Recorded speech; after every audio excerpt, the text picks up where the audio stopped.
The Adventure of Gulliver. Gulliver's Travels is an interesting book written by a well known English writer, Jonathan Swift, in which he describes that voyages of Gulliver to various lands like Lilliput and Brandingang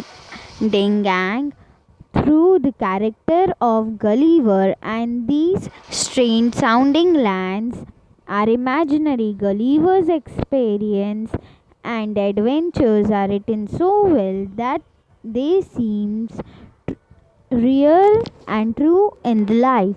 Gulliver, the story tells us, worked as a slogan on ship. As such, he made several voyages. In May 1699, he sailed on the ship the Antelopes.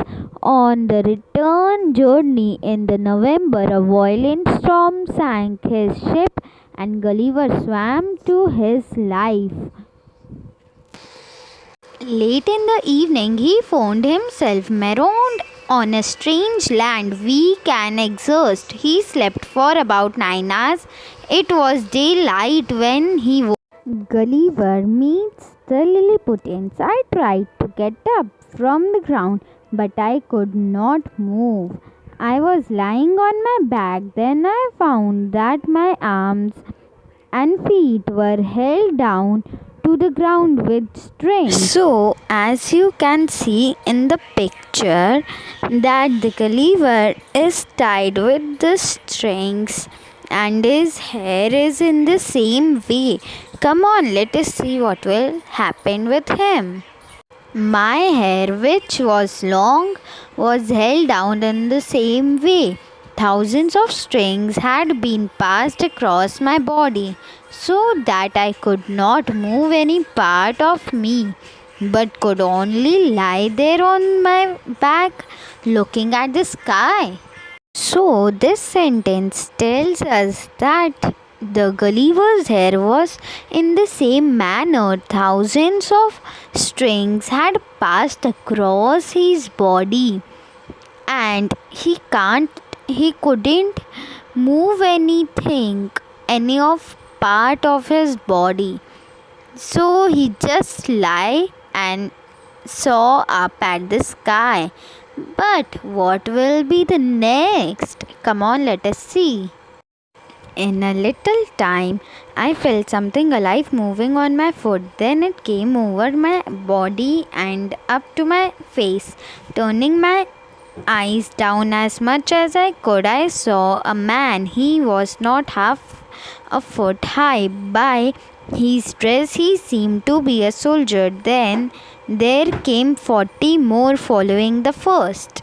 This paragraph tells us that in the Gulliver's foot, there came 40 to 50 more soldiers. So, as you can see in the picture, you will understand.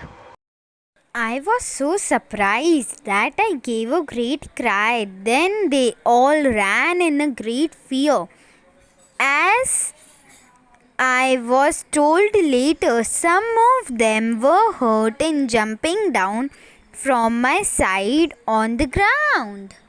Now, as you can see in this picture, there the Gulliver gave a great cry, and some of the soldier was hurted while jumping down. So, come on, let us see what will happen next. Gulliver attempts to pull free himself. After pulling very hard, I got one arm up from the ground. I also raised my hair. Pulling out, I put out my head to catch some of the little man. This para tells us that after pulling very hard, he got one arm and one hand out and he tried to take the little man. So, this is the paragraph which I will read now. I will start from this, which is underlined. But They ran away before I could close my hand on them. Then I heard a noise and felt a pricking in my hand like that of 1,000 needles. I found that they were shooting arrows at me. I was afraid for my eyes. I put my hand over my face. After this, I thought that the best thing to do is what to lie quiet till the night. I thought that then my hand being free, I could quietly set free the rest of my body. Soon a was raised and an important looking man gave a long speech from his gestures. I guess that he was trying to tell me that they would not harm me if I did as they told. I too replied with the gestures. I would remain quiet. I also told them that I was hungry. So children, what does this paragraph means? Yeah, this paragraph means that when the Gulliver put out his hand and arms, then the soldiers attacked him. Then, with the gestures, he replied that I would not harm you, and he was hungry also. And now we will meet in the next part. Till then, keep enjoying and be with Siddhi's classroom.